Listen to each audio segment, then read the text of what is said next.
নাসিম খলিল সম্ভবত নামটা আপনার সাথে পরিচিত। তিনি জল্লাদ পত্রিকার সম্পাদক এবং মেট্রো নিউজ এটার চিফ এডিটর। তিনি সর্বপ্রথম আয়না ঘড়ির সন্ধান দেন জনতার সামনে, পুরো পৃথিবীর সামনে। তিনি দ্য পোস্টকে আজকে একটা দীর্ঘ সাক্ষাৎকার দিয়েছেন, যেটা ১ ঘন্টারও বেশি সময় ধরে চলা। তিনি বেশ কিছু তথ্য দিয়েছেন। তিনি আওয়ামী লীগকে নিয়ে মন্তব্য করেছেন ২০১৮ সালের পরে আওয়ামী লীগ ড্যাড ইস্যু।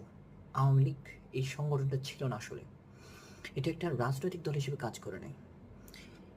আওয়ামী লীগের কামরাঙ্গীরচরে ইউনিটের যে সভাপতি হবে, তার নামটাও, সেই কমিটিটাও আসতো কোত্থেকে? ডিজিএফআই থেকে। এটা একটা পুলিশি রাষ্ট্র ছিল এবং পুরোপুরি ডিপ স্টেট বেসড একটা অর্গানাইজেশন ছিল।